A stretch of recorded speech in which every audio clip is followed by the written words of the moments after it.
Let's pray.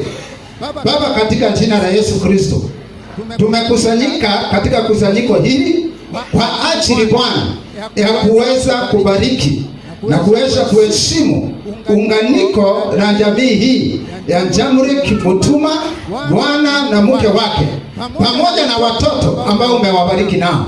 Na leo hapa tumekusanyika tukiwa na wazazi, tumekusanyika tukiwa na marafiki, tumekusanyika tukiwa na wale watu ambao huwa tunaabudu pamoja, tukiwa Bwana mashahidi ya kile ambacho umefanya. Na ninaomba kwa neema yako na kibali chako, lile neno ambalo nitalileta leo likaweze kuwa neno ambalo litaweza kuweka Bwana watu katika ufahamu ambao Biblia inasema ya kwamba kwa ufahamu wa ukweli wa Kristo Yesu tutaweza kuwekwa huru. Kwa hivyo ninaomba Bwana katika jina la Yesu, dakika hii kila wazo likaweze kushuka chini ya mamlaka yako. Kila roho ambayo huwa inajiinua kinyume Bwana na ufahamu wako zaidi ninaishusha kwa mamlaka na mafuta ulioweka juu ya maisha yangu. Ninasema ni asante, tubariki Bwana katika jina kuu la Yesu Kristo tunaomba na kuamini. Amen. Bwana asifiwe sana. Si tunaweza pigia Bwana wetu makofi tena. Ninaamini ya kwamba tumefurahi kuwa katika ibada ya siku ya leo, na hii ni siku ya furaha. Na ni siku iliyo bora, ni siku njema ambayo Bwana ameifanya. Glory be to Jesus. Hii si siku ambayo imetoka hivi. Hapana, ninasema ya kwamba ni siku iliyo bora ambayo Bwana ameweza kuifanya kwa ajili ya makusudio yake mwenyewe. Na nitakuwa ninanena mambo ambayo ni ya msingi tunapoweza kubariki jamii hii. Na kile ambacho nitafanya, nitajaribu kwa dakika chache ambazo niko nazo nikaweze kuhakikisha ya kwamba kila mtu aliyehudhuria katika sherehe hii ama katika ibada hii utaondoka ukiwa unasema ya kwamba kuna kitu cha ukweli ambacho nimeweza kukijua. Bwana asifiwe sana. Na ni vizuri nikaweze kujitambulisha vizuri. Mimi niliyosimama mbele yenu, mwito ule ambao nimeitwa nao ni mwito wa kimisingi. Nimeitwa katika kujenga na kurekebisha misingi. Bwana asifiwe sana. Na namba 2, ni vizuri nikaweze kutangaza hivi, ndio ukisikia ile direction nitakanyanga uwe unaelewa ni nani anaonena mbele yako. Jambo la pili katika mwito wangu ni ya kwamba misingi haiwezi ikarekebishwa pasipo ukweli. Misingi haiwezi ikarekebishwa wala kujengeka pasipo ukweli. Na ndio maana nilianza kwa kusema maswali ikaweze kuja kwangu. Maana kile ambacho tulikuwa tunatafuta wakati ambapo nimekuwa nikiongea na jamii hii, niliwaambia kwamba wazo ambalo mko nalo ni wazo zuri. Maana mmemjua Kristo na mmetamani ya kwamba mambo yenu yote yakaweze kuwa na reference ya Kristo. Nikawaambia ya kwamba basi kama huo ndio kitu, hicho ndicho kitu mnataka, nitasimama na nyinyi, lakini lazima tusimame katika misingi ya ukweli. Biblia inasema ya kwamba you shall know the truth, hata utajua ukweli na utaweza kuwekwa huru. Wapendwa wenzangu, kama kuna uhuru ambao huo unapatikana ni wakati mtu anajua ukweli na anafuata njia za ukweli. Wengi ambao wako katika dunia hii, kile ambacho kinawasumbua ni kwa sababu hawataki kufuata ukweli. Bwana asifiwe sana. Na ni ukweli tukaweza kusema ya kwamba unaweza ukaingia katika ndoa ukiwa hujaokoka. It is possible, because salvation is not for the young only. Salvation is also for the youth, and salvation is also for the aged. Glory be to Jesus. Mimi nikiwa mhubiri ambaye ameitwa na Kristo Yesu, huwa ninaamini ya kwamba mtoto anaweza kuokoka. Nimewitness as a pastor watoto wa miaka 9 wakiokoka na wanamuishia Kristo. Bwana asifiwe sana. Huwa ninaamini pia ya kwamba vijana wanaweza okoka na wamuishie Kristo. Na pia huwa ninaamini hata nyanya Kanisa lile ambalo huwa ninachunga, huwa ninawaambia ile siku ambayo nilisikia Mungu ameniheshimu ni wakati nilibatisha nyanya wa miaka 104, 104 years. Akasema, pastor, nimejua ukweli, kwa sababu huwa unafundisha ukweli, kuja unibatishe. I felt that God is the God of the young, the youth and the aged. Bwana asifiwe sana. Na kwa hivyo ninaponena na nyinyi siku ya leo, tunapokubaliana na hii jamii ya kwamba kwa ukweli huu tunataka kuanza a new chapter ambayo shetani hawezi akapata kitu cha kutulaumu nacho. Kile ambacho kimetuleta hapa kwa ufupi ni ya kwamba tunataka kutangaza hii jamii ya kwamba iko in the right position with God. Bwana asifiwe sana. Na ninataka niwekewe scriptures, tutasoma maandiko kwa ufupi haraka, alafu nitanena mambo machache na tutaweza kubarikiwa. In the book of Psalms 11 verse 3. Zaburi 11 mstari wa 3. Tukiwekewa na King James itakuwa bora. Zaburi 11 na mstari wa 3. I hope wa India tuko sawa sawa. Kama tuko na challenge I know, ili nitumie yangu kwa haraka. Do we have a challenge? Ndio maana huwa ninaambia watu tuwe tunabeba hii Biblia, hata kama tuko na ya simu na tuko na hizi tunawekewa kwa bio siku hizi, ni bio ama ni runinga. Tunawekewa hivyo. This one can decide asitafanya kazi. Kwa hivyo ni vizuri kuwa unapoenda katika nyumba ya Mungu unaenda na neno lako, kwa sababu neno ni ukweli na neno litasimama. Bwana asifiwe sana. Biblia inasema ya kwamba wakati yote atakapoishi, neno la Mungu ndilo litakaloweza kubaki. Psalms chapter 11, Psalms 11 verse 3 ni mstari ambao tunajua. Psalms 11 verse 3. Biblia inasema hivi: if the foundations are destroyed, what can the righteous do? Hiyo ni New King James. Misingi ikiwa imeharibika, mwenye haki atafanya nini? Na niseme ya kwamba ili ni swali ambalo hatujapewa jibu la kuhusu misingi. Na ninataka tuende katika Isaia, tasoma maandiko pamoja, alafu nikaweze kuleta neno kwa ufupi. Isaia 58 verse 12. Isaia 58 verse 12. Haraka na tutaweza kubarikiwa. Those from among you shall build the horned waste places. You shall raise up foundations of many generations. Ama mtaweza kuinua, naona ni kama wameweza kuleta maandiko pale. Biblia inasema, and they that shall be of thee shall build.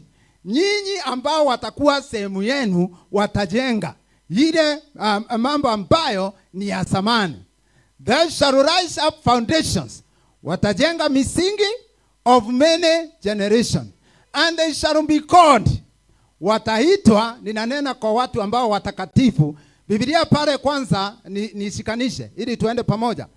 Zaburi 11 mstari wa 3 inauliza misingi ikiwa iko na kasoro, mwenye haki atafanya nini? Biblia inakuja katika Isaia, anatabiri, anasema ya kwamba nyinyi ambao sasa mumeitwa wenye haki mutaweza kujenga misingi ya zamani iliyokuwa imeharibika.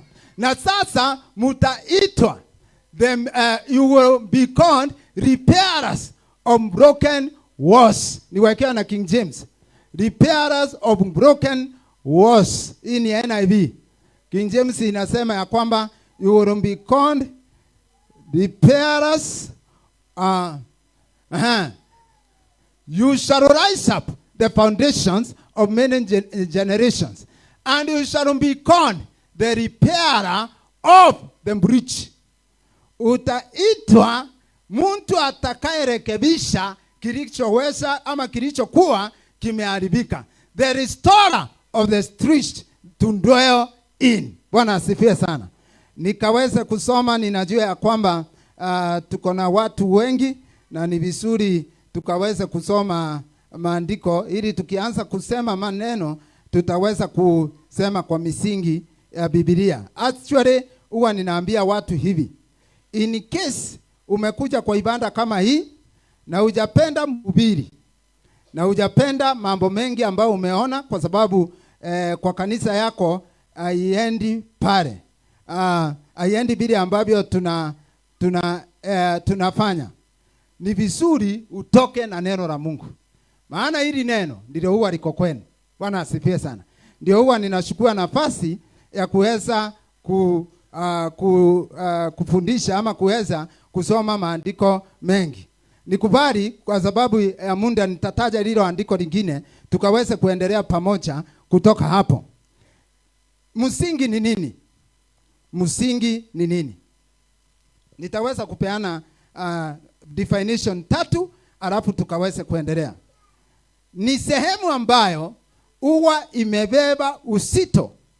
Ni sehemu ambayo huwa imebeba uzito wa nyumba ama jengo ambayo huwa haionekani.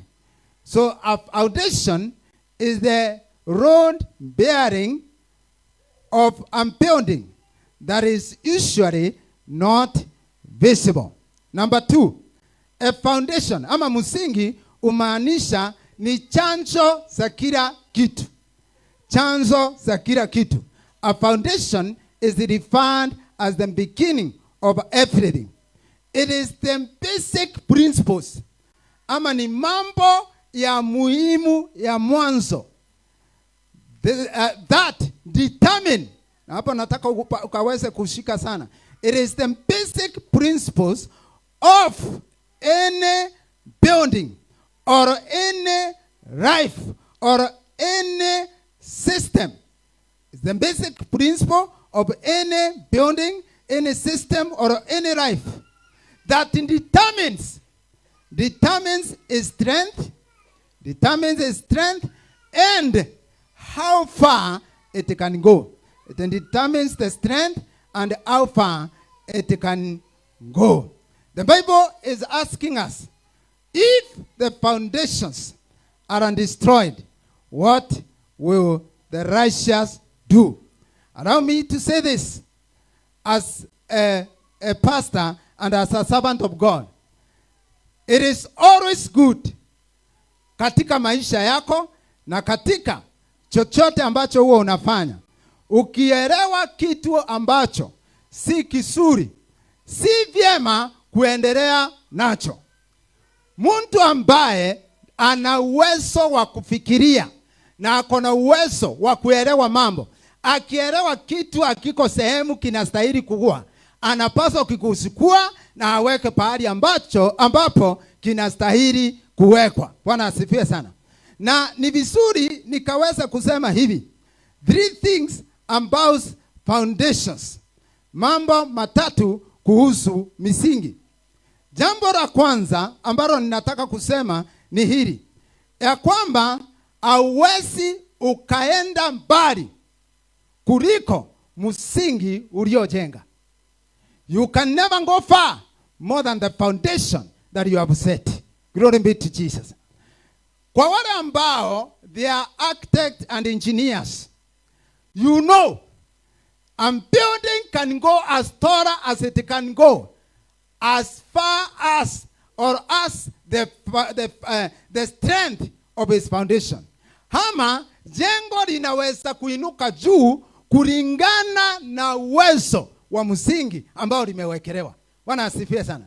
Kwa hivyo ni vyema Wakristo wa leo, ninaponena nanyi katika kusanyiko hili, tukaweze kuelewa jambo la kwanza, kama msingi ni dhaifu, jengo litakuwa dhaifu.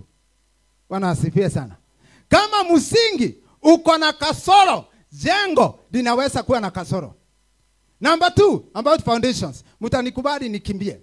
Ni ya kwamba misingi huwa imefichwa na athari yake huonekana baada ya muda.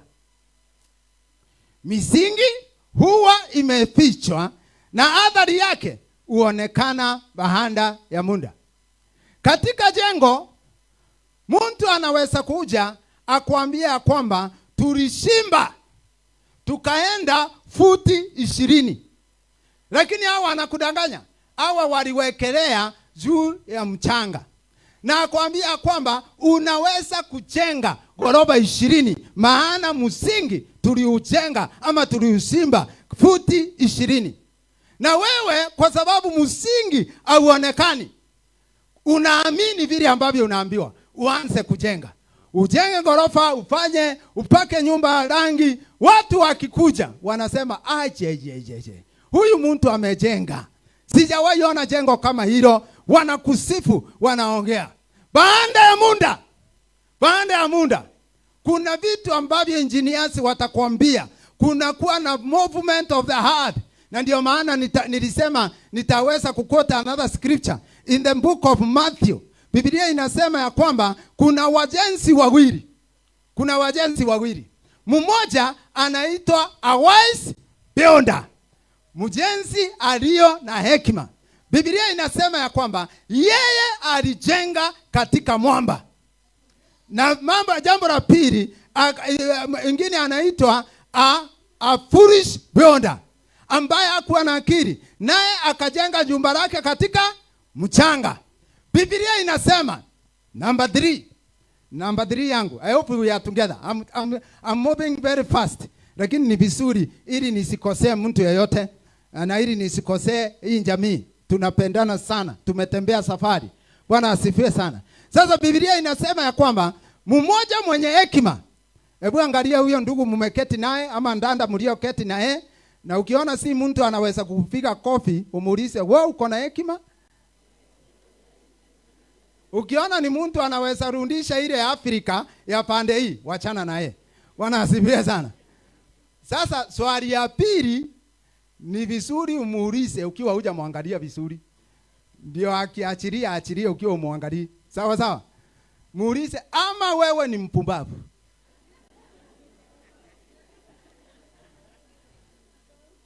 Usimuangalie sana. Anaweza fikiria kweli kuna kitu umeona, ndio maana umesema hivyo. Bwana asifiwe sana. Sasa Biblia inasema ya kwamba tuwe pamoja. Mwenye hekima alijenga juu ya mwamba, naye mpumbavu aliwekelea juu ya mchanga. Wote walijenga. Kila mmoja alijenga. Bwana asifiwe sana. Number 3. Kama msingi ni bora ama msingi ni mwovu, kile ambacho huwa kitagonga jengo huwa ni the same.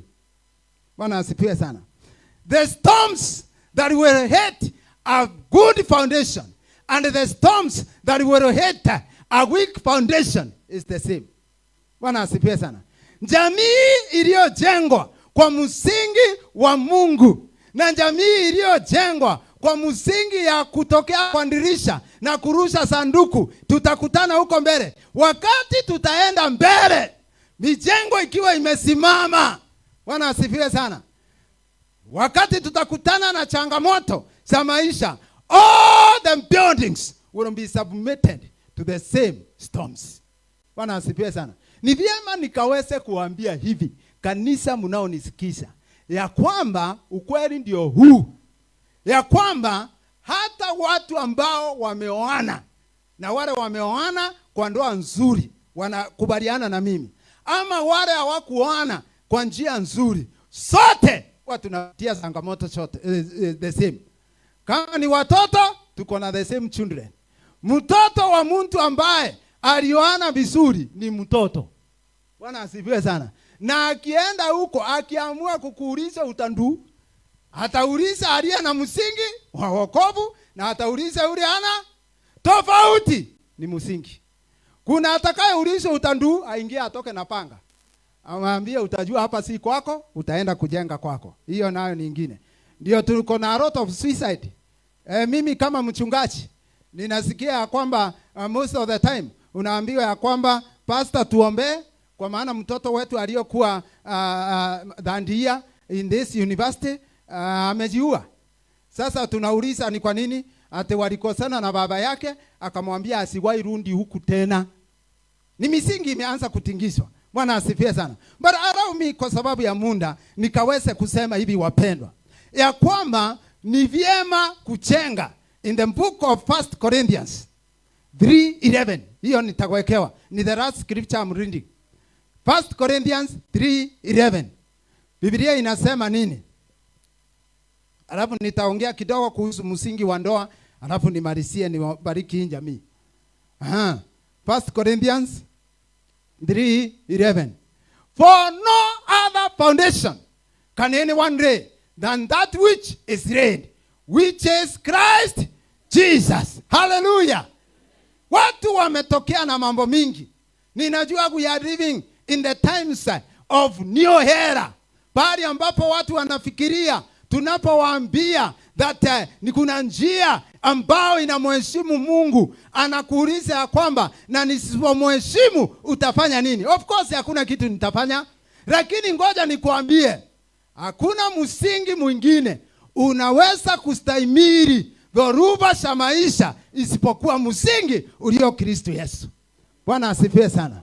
Na ni vizuri nikaweza kusema hivi ninapoenda kumalizia. The foundation of the right marriage. The foundation of the right marriage. In the book of Genesis, sasa nilikuwa nikaweze kusoma, lakini mtanikubali hatutaweza kusoma. Sasa nitakimbia tu nitaje mambo machache, alafu tukaweze kumalizia pale na tutaweza kubarikiwa. Number 1. Ndoa ambayo itaweza kustahimili misingi ama dhoruba na mishuko ya dunia hii ni ndoa iliyoheshimu the possession of God in a marriage. Kubarini niseme hivi, Mungu ameheshimu jamii sana, na alipoumba kila kitu yeye aliweza kuweka jamii. Na nikaweza kujibu swali ambalo pengine liko katika mawazo wengine. Ukisoma katika Genesis chapter 2 from verse 18, tafadhali jiandikie, hatutaweza kusoma. Biblia inasema ya kwamba Mungu ndiye alianzisha jamii. Na alianzisha kwa njia gani? Alianzisha kwa kuweza kutafutia Adamu mke. Bwana asifiwe sana. Allow me to say this. As we are here together with you brethren in the Lord, ya kwamba the right position of getting the right mate is where you seek from God. Bwana asifiwe sana. Maana tunaona ya kwamba ni Mungu mwenyewe alitengenezea Adamu mke. Glory be to Jesus. So ndoa huwa inatengenezwa na Mungu mwenyewe. Na ukisoma katika Biblia, something that is missing. In the book of Genesis, Mungu anaanza na ndoa. In the book of Revelation, God finishes with a wedding. Bwana asifiwe sana. Na pengine tunaweza ulizwa, kwa nini atusemi ya kwamba leo tuko katika harusi? Number 2 ni ya kwamba katika Biblia, the book of Ephesians chapter 5, 25 to 27. Na uende usome that 1 to that 2. Mungu amefananisha jamii na uhusiano wake na kanisa. Bwana asifiwe sana. Tafadhali, hiyo ni jambo la msingi sana. Ya kwamba the church, kanisa takatifu, ndio mke wa Yesu Kristo. Na Biblia inasema ya kwamba kwa upendo ambao Mungu anaupenda nao, ama Yesu anaupenda nao kanisa, hivyo ndivyo katika jamii tunapaswa kuwa. So marriage ama family is a reflection of God's relationship with the church. Bwana asifiwe sana. Na kwa hivyo ni vyema tukaweza kuuliza swali, uhusiano wa Mungu na kanisa ni wa aina gani? God is the father of the church and he likes his church. Na huwa akona nafasi ya kulitunza kanisa. Number 3. The number 3 of the foundation. God honors family. Mungu heshimu jamii. Bwana asifiwe sana.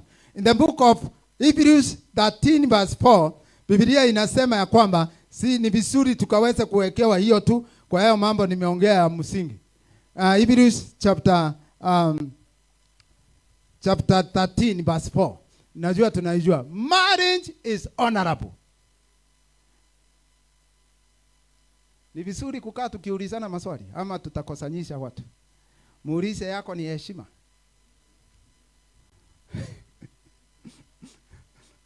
Unajua unaweza kuwa uko na kitu kia heshima lakini ukikosesha Bwana asifiwe sana.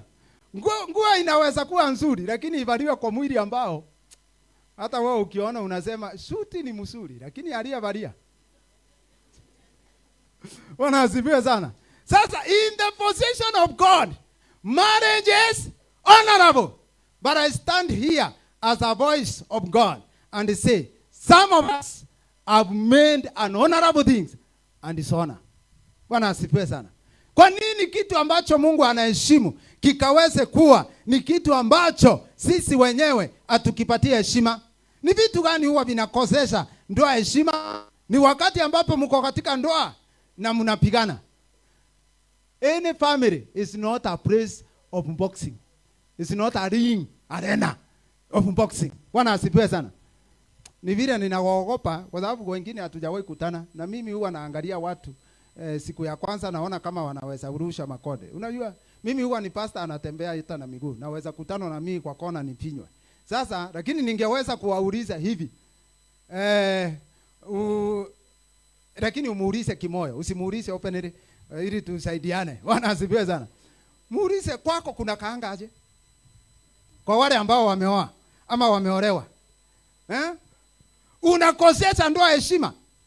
Ya kwamba watu wakitaka kuja kuona drama na video awangojei Afro Cinema continues shortly.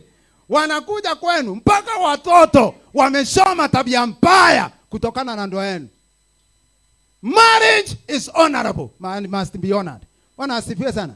Kukosea ndoa heshima ni wakati ambapo mzee anapatikana kwa inange. Ama mama anapatikana na mtu ambaye anamfanyisha nywele na si mume wake. Ni vizuri tukaweze kuelewa hii maneno.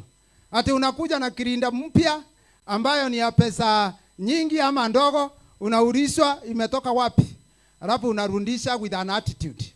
Do you think my hands are not blessed? Bwana asifiwe sana. Hiyo ni kukosea ndoa heshima. Glory be to Jesus. Ndoa inatakikana, you know, there are things that I want to say as I finish. Ya kwamba Biblia inasema ya kwamba two will become one. Bwana asifiwe sana. Hauwezi ukaniletea attitude hapa. The other day kuna watu ambao and I know my wife anajua. Tulikuwa na wao tukiwa sure walipoana ndoa yao ikumaliza 2 weeks. Iliweza kuisha na 2 weeks. Maana the rende yeye alitaka kuleta attitude. And I must go out with my friends. You can't deny me my freedom. In marriage there is no freedom. We honor God together. Bwana asifiwe sana. Kama ulikuwa unataka uhuru, kaa kwa baba yako. Akupatia uhuru wa baba. Glory be to Jesus. Hii maneno ya kutoheshimu ndoa hata katika kanisa ikae mbali. Glory be to Jesus. And that is why we are here. Glory be to Jesus. Bwana asifiwe sana. Na vijana hebu niwaambie, hawa hata kama tumekuja kubariki jamii yao, usifikirie wewe utatokea kwa Yesu uende. It's because I know their history. Bwana asifiwe sana. Ati huko unaimba hapa unatufanyisha PE, alafu uende uolewe huko, alafu ukuje uniambie pastor can you bless my family? I will not. Na utanipeleka popote maana niliitwa na Mungu. Sikuitwa na dini na sikuitwa na serikali ya Kenya. Hata ukinipeleka wa serikali ya Kenya, nitawaambia wakati niliitwa niliambiwa nihubiri hivyo. Niwaulize mlikuwa consulted? Watasema hakuna. Kuna mhubiri mmoja aliitwa kwa Anthony General kwa sababu ameongea mambo ambayo mtu alipeleka yeye mbele akampeleka kotini. Akaenda akauliza kotini na akaambiwa kulingana na sheria zetu this. Akasema lakini nilipoitwa niliambiwa niwe ninasema hivi. Akawauliza ya kwamba were you consulted? Nikiambiwa. Bwana asifiwe sana. Kwa hivyo let me say this, ili ndoa ipate heshima yake ambayo inastahili, watoto wakaweze kukua kwa jamii ambayo Mungu aliweza kuweka. I'm very sorry. I am a pastor who honors people. Wale ambao ninachunga, mnajua ninaheshimu kila mtu, maana nimeitwa kupeleka kila mtu mbinguni. Hata huo ulikuja kwangu ukiwa umetokea south ama north, mimi nimekaa hapa nikuoshe, nikutengeneze, ndio siku ambapo tarumbeta italia katika harusi ya mwanakondoo nitokee pamoja na wewe ukiwa umevalia vazi la utakatifu na tuingie paradiso pamoja. But let me say this, that does not deny us the opportunity to speak the truth. Bwana asifiwe sana. Njia ya Mungu ni njia ya kwamba kijana atatoka kwa baba yake, naye msichana atatoka kwa wazazi wake. Hata kama Biblia huwa inasema vizuri, it is the man who lives. Biblia iseme msichana atatoka, hata kama nikisikiza mahubiri huwa nasikia hivyo. It says man shall live. Why does the Bible say man shall live? It is because when man lives, he goes to find a wife. Ndio maana Biblia inasema whoever finds a wife. Bwana asifiwe sana. Kijana anatoka anaenda kutafuta mke wake. Akitafuta akipata. Maana anatafuta kwa nani? Kwa Mungu. Mungu ndiye tulisema he is the one alitengeneza. Wakati Adamu aliamuka akakuta mtu hapo, Mungu akampatia mwenyewe. Young people who have not married here, I come to you with the gospel of truth. Msitafute watu kwa Facebook ati kwa nini, tafuteni kwa magoti. Atengenezaye wake wazuri, atengenezaye waume wazuri ni Mungu aliyekuumba. Ndiye anayekuelewa na atakupatia jamii ambayo itaweza kuheshimika. Bwana asifiwe sana. Allow me to say this, brethren. I will not talk a lot about how to honor. Niseme jambo ambalo linaharibu ndoa saa hii. Kuheshimu ndoa ni wakati ambapo Jamhuri na Neri hawatakuwa simu is like a place of is like Iran. Hapa hakuwezi kukakanyangwa. Niliwaambia kwamba kuna mzee ambaye alikuwa ameficha mambo yake vizuri ya simu na akawa ameweka mpaka ameweka njisho. Najua simu unaweza weka pattern ya kufungua. Si hata kindole. Huyu mzee anaogopa akikuja akiwa amelewa, kindole inaweza chukuliwa iwekelewa na mambo ipatikane. Sasa mzee aliset na hii. Alafu kwa sababu anajua akilala atakuwa amelala. Naye akibisha yule alinitrain, alituambia wamama ndio huwa hawalali usingizi wa kifo. Maana wao wako na ability ya kuamuka kuchange mtoto, kuamuka kunyonyesha. Sasa wao huwa wanalala usingizi nusu. Mzee akilala unaweza beba upeleke pahali. Sasa mzee akakuja kama kawaida, akapewa chakula ile anapenda, akalala. Akaanza kungorota. Mama akaamuka pole pole. Akachukua simu. Si anaonanga ene wakati anataka kupigia mtu ama anataka kufanya M-Pesa, anailetanga hapa. Akaenda pole pole akamfanya hivi. Akaona story so. Alafu akapoa ndi wa simu yake. Alafu simu ikarudishwa pale. Mzee anaamuka anajua jicho yake. Ngoja niwaambie hivi. Ni tabia mbaya katika ndoa kuwa na siri ambacho mke wako ama mume wako hawezi akajua. Na ninasema nikiwa niko na ujasiri, ni tabia mbaya. Bwana asifiwe sana. How can one bond? Sasa saa hii niwaulize na si kukosa adabu. Ngoja niwaulize ukweli. Sasa yule ambaye katika mwili wake ako na kakitu pahali ajui, hata kale kako katika siri. Sisi hata pastor hatujui. Maana pastor anajuanga kile ameambiwa na kile amefunuliwa na Mungu. Na si business ya Mungu kunifunulia pale uko na uvimbe. Mungu hawezi akanifungulia. Lakini wewe si unajua.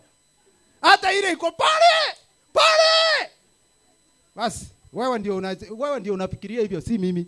Bwana asifiwe sana. Wewe unajua iko wapi? Kwa hivyo katika mwili wako hauwezi ukauficha na usucceed. Bwana asifiwe sana. And because the Bible says you will become one. Glory be to Jesus. allow me to finish by saying this. Marriage ama ndoa ni agano. Ndoa ni nini? Ni agano. Familia ni agano. Na agano huwa haringiwi na mtu ambaye amaanishi. Can you hear me, young people? You don't enter into a marriage as a try and error. Bwana asifiwe sana. Hakuna vituko ya hizi vitu ya kuja tujaribu kama tunaweza kaa pamoja, ikikataa mtu ajipe shughuli za. Hakuna kitu kama hiyo katika agano. Agano nitasema mambo matatu ambayo ni ya muhimu. Number 1, a covenant requires sacrifice. A covenant requires sacrifice. Wazazi wetu, my dad, my mom, wakituambia dhabihu, sacrifice. Sasa yani sijui nisitumie lugha gani ile tutaelewa haraka. Zile sacrifice they have to make. Yani zile dhabihu wamejitoa, vile wamejitoa ndio wawe wako pamoja saa hii. It is not an easy thing. I can tell you the truth. Hii mambo ya ndoa, hakuna ndoa ati unafikiria ni nywe wapi. Bwana asifiwe sana.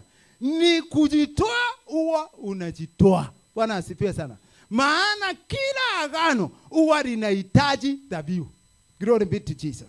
Sasa kama wewe ulichukua ama umechukua msichana wa mwenyewe, ama utachukua msichana wa mwenyewe, ama uchukue kijana wa mwenyewe, na ufikirie ya kwamba hakuna kitu itakugharimu, uongo wako.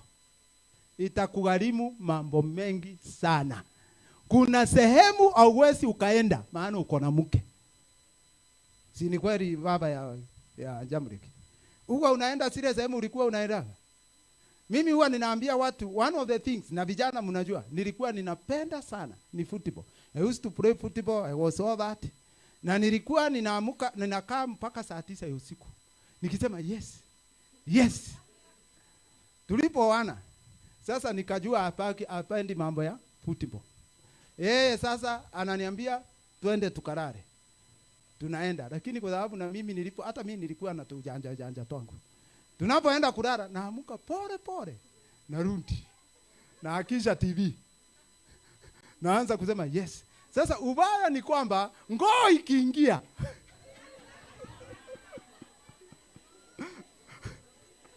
hauwezi. Sasa ikiingia ninasahau.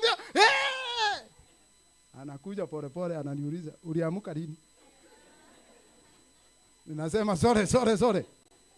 Siku hizi huwa siamuki. Maana kuna vitu utaachana nazo kwa sababu umeoa. Bwana asifiwe sana. Kuna wasee huwezi ukatembea nao kwa sababu umeoa. Wasee wa kukuambia kwamba wamama wa siku hizi ni mashetani. Si mumeona hata kwa social media. Unaambiwa, please let me advise young people, stop making social media your mentor. They will mess up with you. And they tell all women are nderira. Hii yako ni nderira. Hii ni nderira, itakunyoa. Hujawahi kuja uniambie ulilala ukaamuka ukiwa umenyolewa, ama wasee wetu mnanyoleangu. Hapana, Bwana asifiwe sana. Ati unakuta wa social media, all women are nderiras. And the next one is Jezebel. And Bwana asifiwe sana. And the other one is Arab. Please, let me tell you, men like those, murife run. Bwana asifiwe sana. Maana huyu wangu si nderira. Huyu wangu ni mke mwema. Was Proverbs 31. Biblia inasema kwamba yeye anafanya mambo mengi, sina nafasi. So don't be right too. These are not the leaders. Glory be to Jesus. Alafu na wewe unaambiwa ya kwamba wamume wa siku hizi lazima ujipange. Naambiwa ya kwamba lazima uwe na vitu vyako umepicha kwa sababu wote. Sasa ile njina inatumiwa kwa wanaume, please. Nitaisema kwa madhabahu. Niseme. Sipendangi usema ya Kiswahili, napenda sana ya Kiingereza. They are hyenas. They say they are mahume yote ni mafisi. Naambiwa hata ukimwona kwako ni kwa sababu amemaliza pahali pengine. Shetani ashindwa. Yako si fisi. Yako ni mume ambaye Mungu alikutengenezea. Bwana asifiwe sana. Please allow me to say this. There are things to sacrifice. Wamama wale ambao wakienda kwa mweredho, wakienda merry-go round, ni kuenda kudiscuss mambo ya familia zao in the marketplace. Toka kwa hiyo seopo ya group. Toka! Bwana asifiwe sana. Ate munaenda kutembelea wazazi. Siku hizi kuna mambo ya kwenda kutembelea wazazi. Mnakondisha nisa ni hapa. Na mkienda ni kudiscuss wanaume wenu. Ninakemea hiyo roho katika jina la Yesu Kristo. Na ninasema ya kwamba hizo Nissan siachane nazo. There is no way you can come up with a self-help group ya kwenda kuharibu jamii. Na mnasema tunaenda kutembelea wazazi wetu. Bwana asifiwe sana. Kwa sababu ya muda. Number two. Ninapomalizia. Ya kwamba in marriage you lay your life for the other. Christ laid his life for the church. Kristo alipeana maisha yake kwa sababu ya kanisa. Nimepigiwa just the other day na one of msichana wangu, one of my daughters, spiritual daughter. Na nipigia ananiambia, "Dad, I'm feeling like I am dying. What is the issue?" Akaniambia kwamba I've been sick for the last 2 weeks. Nimekuwa mgonjwa, nimekuwa nikienda hospitali na nimekuwa nikiwa na a lot of things, nimefanywa vipimo, niko in bad shape. But imagine my husband has never even asked me what is happening with your life. Hata leo niliona amechukua vitu vyake na akaenda, sijui ameenda wapi. Let me say this, if you are not ready to lay your life for the other person, don't try. Bwana asifiwe sana. Kristo alikufia kanisa. Na wewe ukiwa mume ama ukiwa mke, elewa hivi, huyo mtu ambaye Mungu amekupatia ni mtu ambaye you have changed your life for a life. Bwana asifiwe sana. Na huwa ninaambia watu hivi, me I can do anything to protect my wife. I can do anything because it is my life. If she is not comfortable, I'm not comfortable. Wase, how can you be able, unatoka uko unapimisha, kuna pahali unapitianga, unasema ya kwamba kama kawaida hapo kwa mbabu na hapo tumaputa hatuko kwingi, kilo moja na ugali unagonga huko, alafu unateremusha, kwa sababu siku hizi huwa uteremushi na ile ambayo ulitoka huko, unateremusha na stone, alafu unakuja nyumbani unakuta kidheri hapo, unasema tumbo yangu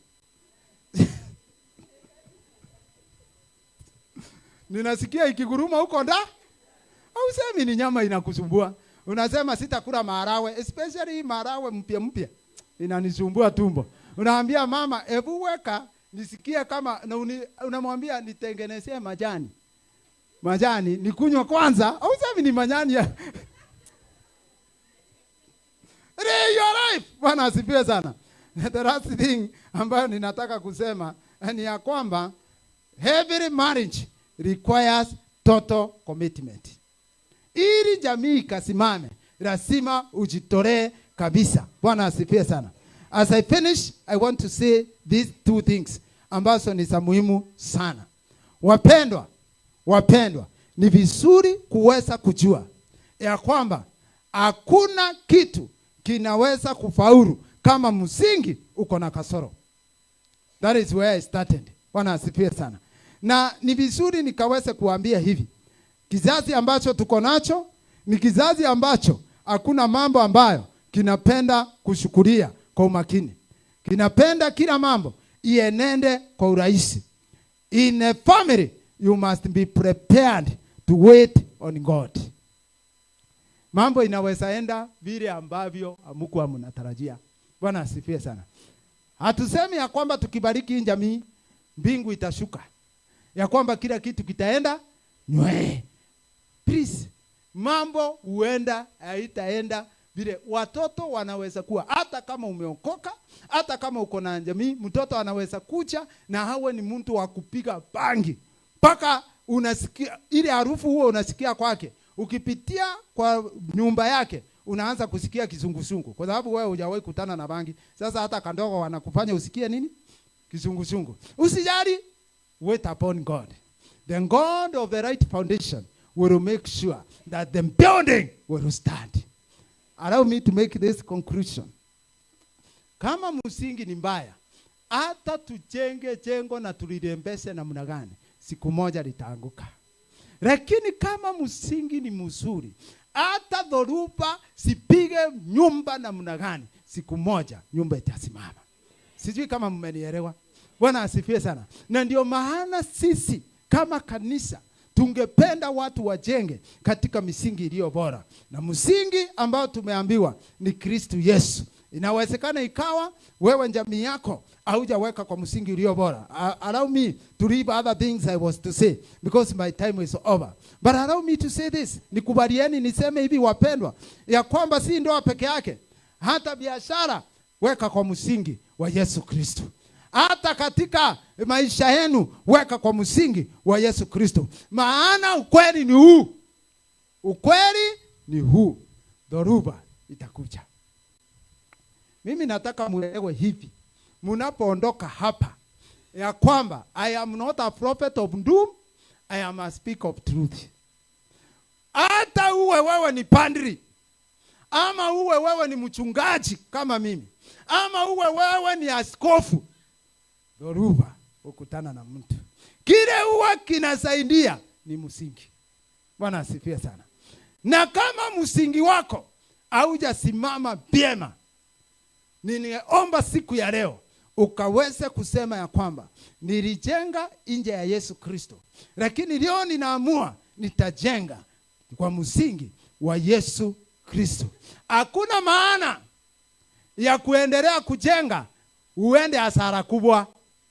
Maana vile unajenga ndivyo utaenda hasara kubwa. Ukikubali kurekebisha leo, Bwana ataweza kukusaidia. Bwana asifiwe sana. Na ninataka kusema ya kwamba Biblia inasema katika kitabu cha Isaya, wakati ambapo Usia alikufa, ndiyo Isaya aliweza kumuona Mungu. Hiyo ni reference. Ni reference. Wewe unaweza sema siku ya kubarikiwa kwa jamii ya Jamrek, ndio nilikutana na Kristo na nikajenga kwa msingi bora. It will be a wonderful time. During our wedding, one of the things that happened is one of the person ambaye alikuwa amerudi nyuma, mwimbaji, akawa ameachana hata na kuimba nyimbo. Lakini wakati ambapo, maana mimi hata nikiwa katika pale nimesimama nimevalia hizo nguo, at some point I had to kneel down and intercede ya kwamba harusi yangu ikumbukwe na nafsi zimeokoka. And I remember this girl, my wife knows her, is actually a cousin to her. Alikuja na akaweza kurundia Mungu na akaanza kuimba tena. The glory of God was restored. Today huwa anakutana na yeye, anamwambia harusi yenu ilinisaidia kumrundia Kristo. Bwana asifiwe sana. Si leo tuwe kuna watu hapa Bwana ananena na wewe. Amekunenea na anakuambia kwamba ni vizuri uwe na historia ya kusema siku ya ile siku ya kubarikiwa kwa jamii ya Jamrek, ndio nilijua misingi ni bora na nikajenga juu ya msingi wa Kristo. Can we bow our heads? Tuinamishe nyuso zetu. Ninajua tumetoka katika madhehebu tofauti, lakini hakuna dhehebu huwa aliombi. Nataka ujiombee kwa dakika moja. Jiombee vile huwa mnaomba, uambie Bwana ni asante. Kama kuna mambo amekufanyia mshukuru. Kama kuna kitu ambacho unataka kumwambia mwambie. Just 1 minute. I'm giving you 1 minute. Just to speak to your father. Na Bwana akaweze kukufunulia